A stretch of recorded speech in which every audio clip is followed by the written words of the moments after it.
Praise the Lord. जल्द से जल्दी आने वाला प्रभु यीशु मसीह का अति पवित्र नाम में सब पवित्र लोगों को मसीह वंदन देता हूँ। प्रभु की बड़ी दया है, प्रभु ने और भी एक दिन दिया, अवसर दिया, प्रभु के वचन को लेकर के आपके साथ इस रीति में बात कर पाया। प्रभु का वचन सुनाने में कितना खुशी होना चाहिए, क्योंकि पहला कुरिन्थी 12 अध्याय का 18 वचन में लिखा है, क्रूस की कथा नाश होने वालों के लिए मूर्खता, जीवन पाने वालों के निकट वो परमेश्वर का सामर्थ्य। बहुत बड़ी बात है ना। ये वचन सुनने के समय में एक भक्त को सामर्थ्य मिलता। प्रभु का वचन हम लोगों ने पिछले दिन में हम लोग देख रहा था, स्वाभाविक लोगों के बारे में देखा, शारीरिक लोगों के बारे में देखा, अभी हम आत्मिक लोगों के बारे में देख रहे हैं। आत्मिक जन कौन है? आत्मिक जन का पहला खूबी मैंने पिछले क्लास में आपको बताया। आत्मिक जन जरूर प्रभु का वचन को ज़्यादा चाहने वाला रहेगा, उस वचन पढ़ने वाला रहेगा, वो वचन ध्यान करने वाला रहेगा। एक सच्चा आत्मिक जन बोलेगा तो उसका जीवन में अधिक समय प्रभु के साथ और प्रभु का वचन के साथ रहेगा। ये बहुत जरूरी है प्रियो। प्रभु का वचन का महत्व आज भी बहुत लोग नहीं जानता। मैंने पिछले क्लास में उसका मूल्य क्या है, उसका महत्व क्या है, ये सब बताया। हमें अपनी अवस्था जानना है तो ये वचन रूपी आईना का सामने, वचन क्या है? आईना है, क्योंकि याकूब 1:23 में लिखा है वचन आईना है। ये आईना हमारा सिर्फ बाहर का रूप सिर्फ दिखाता, ऐसा नहीं, हमारा हृदय की अवस्था भी ये आईना दिखाता। इसका मतलब वचन रूपी आईना के सामने हमें रोज खड़ा होना और अपनी अवस्था को जानना कितना जरूरी बात है। इस वचन के साथ हमारा इतना गहरा नाता होना चाहिए। ये वचन हमको कहने वाला हर एक बात, वो पवित्र आत्मा का दान मिला हुआ व्यक्ति आत्मा की द्वारा चलाया जाता है, तो वो आत्मा जब भी हमें चलाएगा वो वचन के अनुसार चलाएगा, वचन से बाहर नहीं ले जाएगा। इसका मतलब हर प्रकार हम वचन को जानना बहुत जरूरी बात है। वचन की अज्ञानता हमें धोखा देगा। इसलिए अपन जब भी मुझे आत्मा ले जा रहा है कि नहीं, या कुछ गलत आत्मा तो नहीं, पवित्र आत्मा वरना 16:13 के अनुसार हर एक सच्चाई में हमें ले चलेगा। सच्चाई में ले चल रहा है कि नहीं, कैसे मालूम? वो वचन के आधार में रहेगा। वचन से कभी भी बाहर पवित्र आत्मा लेकर नहीं चलेगा। इसका मतलब हमें हर एक बातों को समझने के लिए प्रभु का वचन बहुत जरूरी बात है। इस वचन को हमारे हृदय में रखना चाहिए। इस वचन को हमेशा हमें याद करना चाहिए। वचन हमारा पाप के लिए दीपक, मार्ग के लिए उजाला बनकर रहना चाहिए। आत्मिक जन का सबसे पहला एक चिन्ह वो वचन को अधिक चाहेगा। वो जहाँ पर भी जाएगा वो वचन सुनने का जगह में जाएगा या सुनाने के लिए जाएगा, वचन के संपर्क में रहेगा। वो बहुत बड़ी बात है ना। एक सच्चा आत्मिक जन इसलिए संगति को कभी नहीं छोड़ेगा। संगति में ही प्रभु का आलोचना हमें मिलता, इसलिए वो संगति का महत्व को जानता है। कितने लोग प्रभु में आने के बाद में संगतियों को लापरवाही करता। प्रियो, ऐसा कई लोगों की रीति करके हम लोग इब्रानियों 10 अध्याय का 24 वचन में पढ़ता है। मैं एक बात आपको बताऊं, आपका जीवन में ऐसा रीति है क्या? आप संगति से लापरवाही करता है क्या? कुछ ना कुछ लोग बहाना बोल देता। सच में बहाना है प्रियो। प्रभु के साथ सच्चा प्यार नहीं और वचन का गौरव नहीं जानता, है ना। तो इसके लिए हमको ये जरूर जानना, आज मैं प्रभु की दृष्टि में वचन के आधार में एक आत्मिक जन है क्या?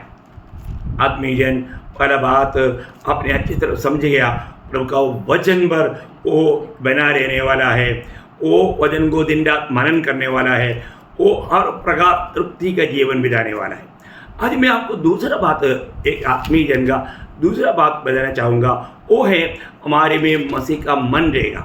क्या रहेगा? मसीह का मन। जो भी एक उदार पाया हुआ व्यक्ति है, वो व्यक्ति में प्रभु का मन है। आज मुझ में और आप में वो मन है कि नहीं, ये जानना।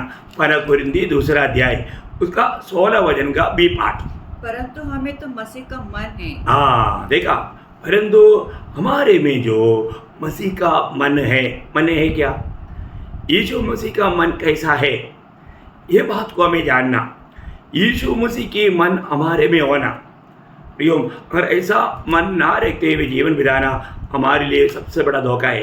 यीशु मसीह की मन, आपको मालूम है यीशु मसीह जब दुनिया में था उस समय में यीशु मसीह की खुद मुंह से कहा हुआ एक प्रस्तावना मरकुस उसका 10 अध्याय उसका 45 वचन में यीशु मसीह इस दुनिया में आने के उद्देश्य के बारे में प्रभु कहता है 10 का 45। क्योंकि मनुष्य का पुत्र इसलिए नहीं आया कि उसकी सेवा टहल की जाए, पर इसलिए आया कि आप सेवा टहल करें और बहुतों के छुड़ौती के लिए अपना प्राण दे। देखो प्रियो, हमारे जीवन में मतलब यीशु मसीह का मन क्या था?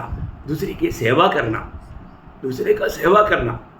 प्रियो, दूसरे का सेवा करने के लिए उसको कितना अपने आप को नम्र और दीन होना पड़ेगा है। जब तक वो व्यक्ति अपने आप को नम्र और दीन नहीं करेगा ये काम नहीं हो सकता। यीशु मसीह कभी भी पिता का इच्छा को निभाने में कभी भी पीछे नहीं हटा। जिस काम के लिए पिता ने भेजा वो काम में वो लगा रहा। पिता को हमेशा प्रसन्न करने वाले एक जीवन बिताया। जो पिता को भाता है वही वो किया और वो दूसरे की भलाई चाहता था। हमारे लिए जगत में आया हमको बचाने के लिए। प्रियो, हमको इतना बड़ा आशीष देने वाला हमारा प्रभु यीशु मसीह, उसका मन क्या था? वो हमेशा अपने आप को छोटा समझता था। वो अपने आप को छोटा किया। ये कितना बड़ी बात है ना। यीशु मसीह ने खुद मतलब आपको मालूम है यीशु मसीह का खुद दूसरे की प्रति सेवा करने वाला एक मन था। वो मन का ओरिजिनल अवस्था फिलिपियों का पत्री उसका 2 अध्याय 6 से 8 तक के वचनों में और उसे एक अच्छा चित्र देता है। जिसने परमेश्वर के स्वरूप में होकर भी परमेश्वर के तुल्य होने को अपने वश में रखने की वस्तु न समझा, वरन अपने आप को ऐसा शून्य कर दिया और दास का रूप धारण किया और मनुष्य की समानता में हो गया और मनुष्य के रूप में प्रकट होकर अपने आप को दीन किया और यहाँ तक आज्ञाकारी रहा कि मृत्यु, हाँ क्रूस की मृत्यु भी सह ली। देखा प्रयोग, एक बहुत बड़ी बात है। मतलब दूसरे की फायदा के लिए प्रभु ने अपनी प्राण दिया। जैसे यीशु मसीह ने बोला था मैं बहुतों की छुड़ौती के लिए अपना प्राण देने के लिए आया, और वास्तव में उसने ऐसा ही किया। उसका मन देखिए, दूसरे की भलाई, दूसरे की अच्छाई, यही प्रभु यीशु मसीह के मन था। ये हम लोग समझना बहुत जरूरी बात है। इसलिए प्रेरित पौलुस भी जब ये बात को समझाने के लिए वो कहता है फिलिपियों का पत्री उसका 2 अध्याय उसका 4 वचन, हर एक अपने ही हित की नहीं वरन दूसरे के हित की भी चिंता करे। देखा एक बात, एक सच्चा आत्मिक जन दूसरा लोगों के आत्मिक उन्नति के लिए चिंता करता, दूसरे लोग प्रभु में आने के प्रति चिंता करता, वो लोग भी स्वर्ग का नागरिक बनने के बारे में चिंता करता। प्रियो, आज ये चिंता अपने दिल में है, अपने मन में है। ये चिंता जिसको है वही तो सुसमाचार का काम करता, वही तो प्रभु का कार्य करेगा। हमें ये बात को जानना, आज कितने ही लोग हमारी चारों तरफ प्रभु यीशु को अपनाते बिना अनंत काल का नरक की आग में जा रहा है। दूसरे की भलाई, उनका भलाई सबसे बड़ी बात, उनका मतलब उदार है, उनको मिलने वाला पाप क्षमा है। ये कब होगा? जब हम समाचार दें। ये कब होगा? वे लोग यीशु मसीह को पुकारे। प्रियो, हमारे जीवन में जब तक हम अपनी जिम्मेवारी को ना जानेगा और वो कृत्य को अगर नहीं करेगा, कितना बड़ा दुख की बात है। आज एक सच्चा आत्मिक जन दूसरे की चिंता करता है, उनके बारे में सोचता। जीवन उधार पाने के बाद में मंडली जीवन में एक आत्मिक जन, मैंने आपको बोला मंडली में भी 3 प्रकार का लोग हैं, स्वाभाविक लोग हैं, शारीरिक लोग हैं, आत्मिक लोग हैं।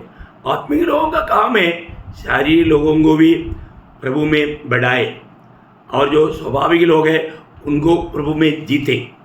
ये दोनों का मंडली जीवन में भी हर एक पवित्र लोग करना चाहिए। परंतु आजकल हम क्या देखता, आजकल संगति में आया है 2 मिनट में सारे जगह खाली, सब अपना अपना बातों के लिए भाग रहे। एक दूसरे को मिलने के लिए है, थोड़ा उनका बारे में पूछने के लिए तक लोगों के पास समय नहीं है। कई लोग आपस में मानो संगति में आने लगा, एक दूसरा कहाँ पर रहता है ये तक नहीं मालूम। कितना दुखदायक बात है प्रियो। हमारे जीवन में हमें दूसरे की चिंता करना, दूसरे का भलाई चाहना, ये हर एक आत्मिक जन का कर्तव्य है। हम लोग ऐसा करता है कि नहीं, ये बात को परखना प्रियो। आप कितनी बार ये बातें शायद इससे पहले भी सुना होगा, और भी एक बार प्रभु सुना रहा है। क्यों?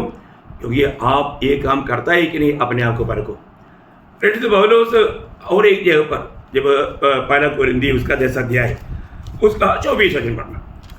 कोई अपनी ही भलाई को नहीं वरन दूसरों की भलाई को ढूंढे। देखा, सिर्फ अपनी ही भलाई को नहीं, दूसरे की भलाई। प्रियो है ना, बहुत दुनिया के लोग दूसरे की भलाई नहीं चाहता, सिर्फ अपना ही भलाई चाहता। वैसे स्वार्थी हो गया आजकल विश्वासी लोग भी। प्रियो, एक सच्चा आत्मिक जन दूसरी लोगों का भलाई चाहता है ना, उनको जरूर प्रभु में सिद्धदायक और बढ़ाने के लिए वो प्रयास करता। खुद पौलुस वहाँ पर अपना ही विषय में गवाही देता है, उसका 33 वचन, उसी 10 अध्याय का 33। जैसे मैं भी सब बातों में सबको प्रसन्न रखता हूँ हाँ। और अपना नहीं परंतु बहुतों का लाभ ढूंढता हूँ हाँ। कि वे उद्धार पाए। देखा, बहुतों का मैं लाभ ढूंढता हूँ, वे उद्धार पाए। उद्धार पाने के लिए, दूसरे लोग उद्धार पाने के लिए प्रियो वो बहुत प्रयास करता था। मैं किस रीति में उनको खुश करके, आनंदित करके प्रभु के निकट लाऊं। इसका मतलब मनुष्य को खुश करने के लिए या मनुष्य को प्रसन्न करने के लिए प्रभु को दुख दे करके नहीं, ऐसा गलत मार्ग नहीं अपनाना। हम मनुष्य को खुश करता है तो उसी समय में परमेश्वर भी खुश होना चाहिए, पिता भी खुश होना चाहिए, यीशु मसीह भी आनंदित होना चाहिए। ये नहीं प्रभु को दुख दे करके सिर्फ मनुष्य को खुश करो, ऐसा काम करने वाला भी प्रभु का सेवा नहीं करता। ये बात में भी सावधान रहना। ये शब्द पढ़ने के टाइम पर कभी कभी लोग ऐसा गलत समझ सकता। और एक बार उस बार शब्द को पढ़ेंगे, उसका 10 का 33। जैसे मैं भी सब बातों में सबको प्रसन्न रखता हूँ। देखा, मैं भी क्या करता, सब बातों में सबको प्रसन्न करता हूँ। इसका मतलब बोलने का अर्थ उसको गलत रीति में नहीं लेना। मनुष्य को कैसे भी प्रसन्न करके उनको मैं मतलब जीतने का ये काम करता हूँ, ऐसे नहीं प्रियो। उतना ही नहीं, आगे। और अपना नहीं परंतु बहुतों का लाभ ढूंढता हूँ कि वे उद्धार पाए। अपना खुद का भी नहीं, बहुतों का उद्धार के लिए काम कर रहा है, उद्धार पाने का मार्ग। क्योंकि ये प्रभु की इच्छा है, सब लोग उद्धार पाना चाहिए, प्रभु की इच्छा है। उस काम के लिए वो अपने आप को इतना शून्य करने के लिए तैयार है। कोई भी प्रकार का दुख वेदना, अपने प्राण को भी अप्रिय जान करके यीशु मसीह ने हमारे लिए प्राण दिया, वो सूली का दुख तक उड़ाया। तो पौलुस भी जब प्रेरितों का 20 अध्याय का 24 वचन में इस बात का गवाही वो देता है, प्रभु ने उनको जातियों के लिए चुना और उनको जीतने के लिए सुसमाचार के प्रति उन्होंने अपने प्राण को भी अप्रिय जाना। पढ़ना उसको। परंतु मैं अपने प्राण को कुछ नहीं समझता कि उसे प्रिय जानूं, वरन यह कि मैं अपनी दौड़ को और उस सेवा को पूरी करूं जो मैंने परमेश्वर के अनुग्रह के सुसमाचार पर गवाही देने के लिए प्रभु यीशु मसीह में पाई है। देखो कितना सुंदर बात है? अपनी प्राण को भी अप्रिय जानकर सुसमाचार सुनाने वालों को कभी भी प्रतिकूल आकर के उनका प्राण का खतरा है प्रियो। ये कोई मंजिल पर प्रचार करने वाला बात नहीं, घर घर जा करके, सड़कों में खड़ा होकर के लोगों को जाकर के सुसमाचार सुनाने वाला बात है। तो सबसे बड़ी बात क्या है कि एक सच्चा प्रभु का दास, एक आत्मिक जन दूसरे को किसी प्रकार, हाँ जरूर एक आत्मिक जन का ये भी एक भाग रहता है मंडली के जीवन को, लोगों को भी मसीह में सिद्ध करना, वो उसका एक भाग है ना। जब कोलोसियों के पत्री में और उसका पहला अध्याय का 28-29 वचन में वो कहता है, जिसका प्रचार करके हम हर एक मनुष्य को चेतावनी देते हैं और सारे ज्ञान से हर एक मनुष्य को सिखाते हैं कि हर एक व्यक्ति को मसीह में सिद्ध करके उपस्थित करे। इसके लिए मैं उसकी उस शक्ति के अनुसार जो मुझे सामर्थ के साथ प्रभाव डालती है तन मन लगाकर परिश्रम भी करता हूँ। देखा, एक आत्मीय जन ऐसे विषय में तन मन लगा करके परिश्रम करेगा, तन मन लगा करके परिश्रम करेगा। प्रियो, ये बहुत बड़ी बात है। किस लिए? दूसरे लोग जो प्रभु ने मुझे दिया, मुझे भाई बहन होकर के दिया, उनको सबको मसीह में सिद्ध करके उपस्थित करे।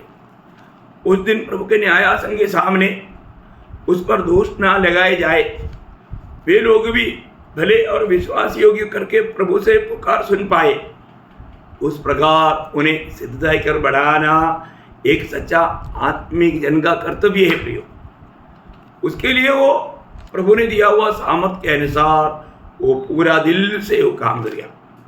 वही काम हमारा भी होना चाहिए। प्रभु हमारे भी जीवन में वही बात चाहता है। प्रियो, लेकिन हम देखते हैं कि आज भी ऐसा प्रभु यीशु मसीह के दिनों में उन 6 लोगों में कुछ स्वभाव था। उनका लक्ष्य क्या था? हमें बेड़ा कौन है, हमें बेड़ा कौन है। जब लूका का सुसमाचार 9 अध्याय उसका 46 से 48 वचन पढ़ना। फिर उसमें यह विवाद होने लगा कि हम में से बड़ा कौन है। पर यीशु ने उनके मन का विचार जान लिया। देखा, उन लोग आपस में एक बड़ा तर्क में है, हम में से बड़ा कौन है। तो उन लोगों ये विषय प्रभु के सामने नहीं लाया, लेकिन उनका मन का विचार को जान करके प्रभु उनसे बात किया। और एक बालक को लेकर अपने पास खड़ा किया और उसे कहा, जो कोई मेरे नाम से इस बालक को ग्रहण करता है वह मुझे ग्रहण करता है, और जो कोई मुझे ग्रहण करता है वह मेरे भेजने वाले को ग्रहण करता है। क्योंकि जो तुम में सबसे छोटा से छोटा है वह बड़ा है। देखिए, बोले का अर्थ प्रभु में आने के बाद में हम अपने आप को छोटा समझेगा, तभी हम दूसरे की सेवा कर पाएगा। बेड़ा है तो फिर बेड़े को सेवा करने की जरूरत नहीं है ना, है? बेड़े को सेवा करने की जरूरत नहीं। अभी 6 लोगों को प्रभु ने एक बार समझाया, लेकिन तभी भी उन्होंने नहीं समझा।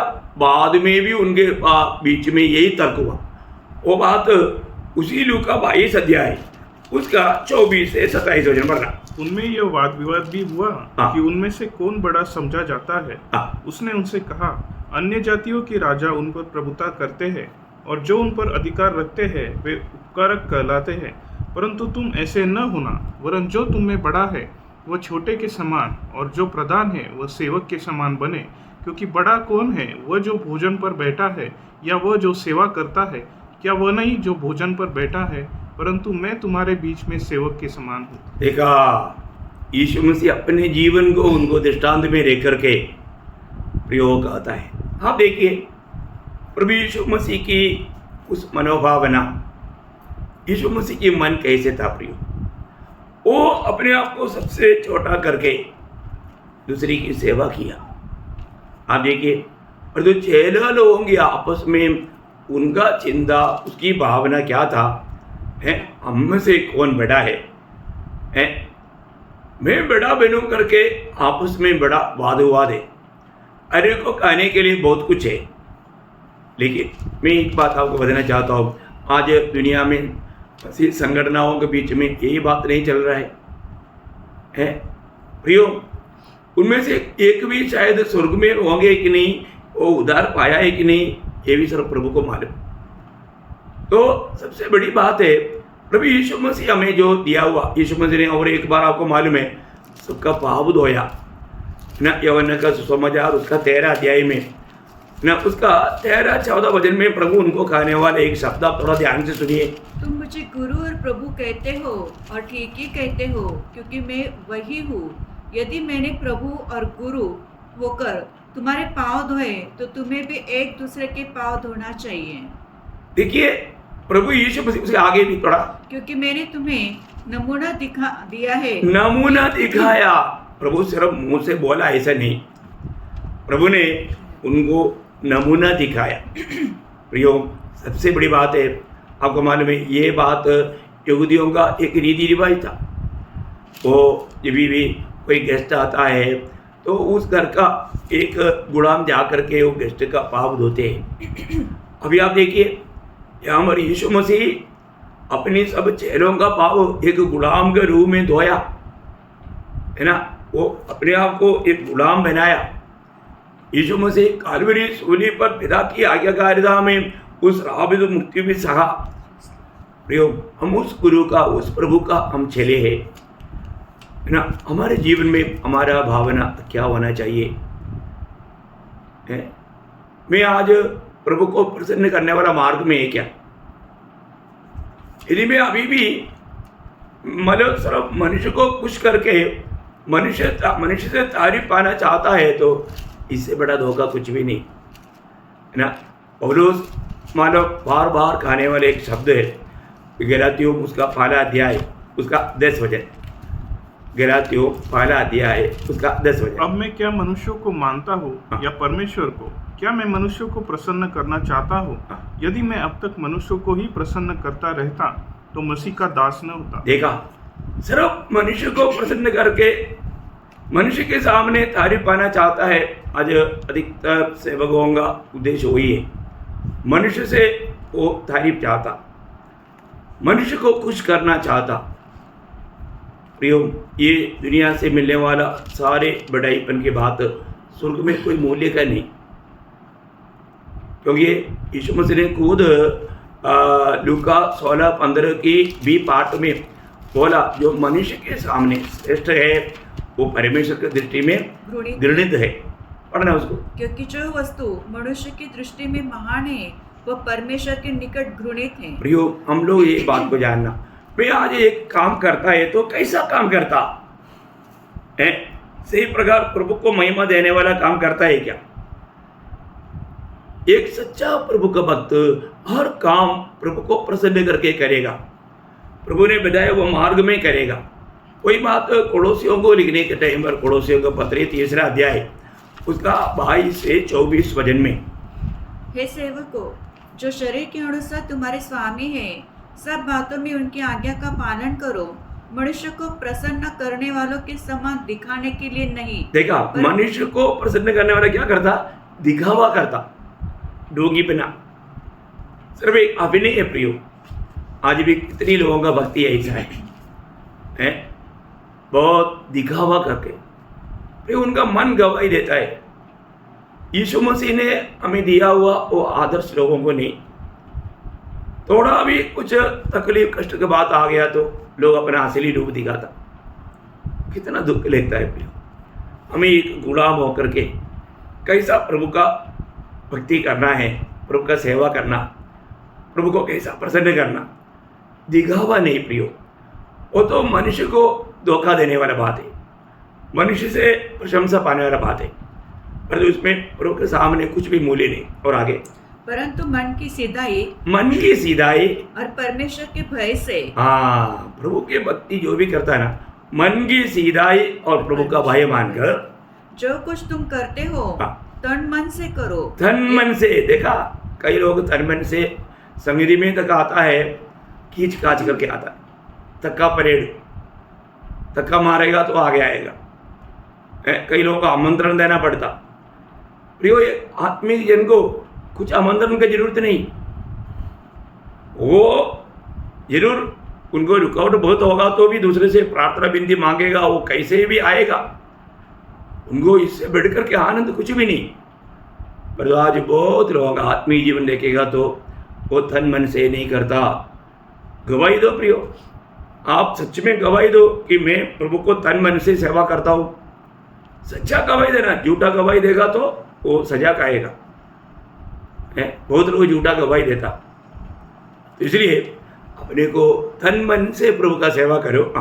ये समझकर कि मनुष्य के लिए नहीं परंतु प्रभु के लिए करते हो। हाँ प्रियो, प्रभु के लिए जो सेवा करता है ना, तन मन से करना, बड़ी उत्साह से करना, और उसमें कोई कपड़ता नहीं, कोई कुड़कुड़ाहट नहीं, है ना। प्रभु ने मुझे मेरे लिए क्या किया, प्रियो, कालवरी सूली का प्रेम, वो प्रेम हमको विवेश करना चाहिए। उस विवेश करके हम प्रेम में होकर के प्रभु का उस महिमा चाहते हुए अपनी खुद की बढ़ाई नहीं, प्रभु हमारे द्वारा महिमा पाना, प्रभु प्रसन्न होना, इस लक्ष्य में कार्य करना चाहिए। वही बात जब हम पहला थिस्सलुनीकियों 2 अध्याय उसका 4 वचन में थिस्सलुनीकियों मंडली को भी पौलुस लिखते हैं, पर जैसा परमेश्वर ने हमें योग्य ठहराकर सुसमाचार सौंपा, ये वैसे ही वर्णन करते हैं, और इसमें मनुष्य को नहीं परंतु परमेश्वर को जो हमारे मनों को जांचता है प्रसन्न करते हैं। जो हम सेवा करता है, सुसमाचार की सेवा हो, प्रचार की सेवा हो, मतलब जो भी कार्य करता है वो हमारा मन जांचने वाला प्रभु को प्रसन्न करके करना। प्रभु आज मेरी कामों में प्रसन्न है कि नहीं, ये बात को जानना। अगर ऐसा नहीं है तो प्रियो अनंतता में हमें कुछ भी फायदा नहीं। हर बात में मेरा प्रभु मुझ में प्रसन्न है कि नहीं, ये बात को जानना। जब ये हर मंडली को, अधिकतर मंडलियों को लिखने के टाइम पर पौलुस देता है चेतावनी ना। एफेसुस मंडली को भी प्रभु का दास ने क्या बोला, एफेसुस 6 अध्याय का 6-7 वचन, मनुष्यों को प्रसन्न करने वालों के समान दिखाने के लिए सेवा न करो, पर मसीह के दासों के समान मन से परमेश्वर की इच्छा पर चलो, और उस सेवा को मनुष्यों की नहीं, उस सेवा को मनुष्य की नहीं, परंतु प्रभु की जानकर सच्चे हृदय प्रभु की जानकर सच्चे हृदय से करो। सच्चे हृदय से करो। देखा है प्रियो, कितना सुंदर सुंदर बात है, कितना सुंदर सुंदर वचन है। आज मैं किस रीति में प्रभु का काम करते हैं, प्रभु का भक्ति किस रीति में करता है ना। कई लोग सिर्फ मंडली में जाता आता, सुनता, उधरी छोड़ देता, अपने जीवन में कुछ भी नहीं लेता और जीवन बदलता नहीं, और प्रभु का महिमा बिल्कुल नहीं करता। कितना दुखदायी बात है प्रियो।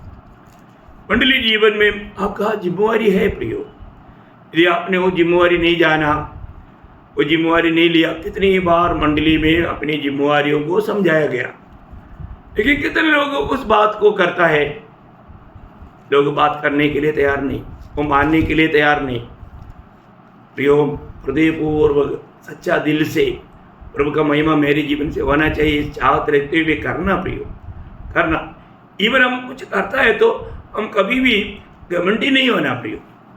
एक सच्चा प्रभु का दास, एक आत्मिक जन ऐसा नहीं बन सकता। यीशु मसीह सिखाने वाला शब्द में लूका का सुसमाचार 17 अध्याय है, उसका 10 वचन में वो कहता है, इसी रीति से तुम भी जब उन सब कामों को कर चुको जिसकी आज्ञा तुम्हें दी गई थी, तो कहो हम निकम्मे दास है, जो हमने करना चाहिए था हमने केवल वही किया है। देखा प्रियो, हमें ये बात को जानना, हमने जो करना चाहिए था वही किया है। क्या आज अपने जीवन में हम जो करना चाहिए वही किया? ये बात को परखना है। प्रभु ने हमें बताया हुआ सारे काम वैसा किया, ये भी बात को ध्यान से सुनना। ये सब एक आत्मीय जन का कर्तव्य है। तो आत्मीय जन मसीह का मन है। आज मुझ में वो मन है कि नहीं, ये बात को परखो। यीशु मसीह का वही मन था पौलुस में, यीशु मसीह का वही मन था स्तेफानोस में। प्रियो, प्रभु चाहता है कि हम सब में वचन गाता है, हम में मसीह का मन है। क्या हम में मसीह का मन है? हम हर एक काम प्रभु को प्रसन्न करके प्रभु का महिमा के लिए करता है? जरूर परखना प्रियो। एक सच्चा आत्मिक जन का चिन्ह है, हम में मसीह का मन है। मैं आज यहाँ पर रुकना चाहूँगा। हर एक पवित्र लोगों में ये प्रोत्साहन करना चाहूँगा, जरूर आप ये वचन के द्वारा प्रभु की सेवा में किस मन से करता है। मुझे में मसीह के मन है कि नहीं? मुझे में मसीह का मन नहीं है तो मैं एक आत्मीय जन करके मैं कह नहीं सकता, फिर प्रभु को मेरे द्वारा कुछ भी प्रयोजन नहीं होगा। अपने आप को जांचना, परखना और एक सच्चा आत्मीय जन बन करके जीना प्रभु वचनों के द्वारा, और सबको इसके लिए सहायता करे। प्रभु को महिमा मिले। आमीन।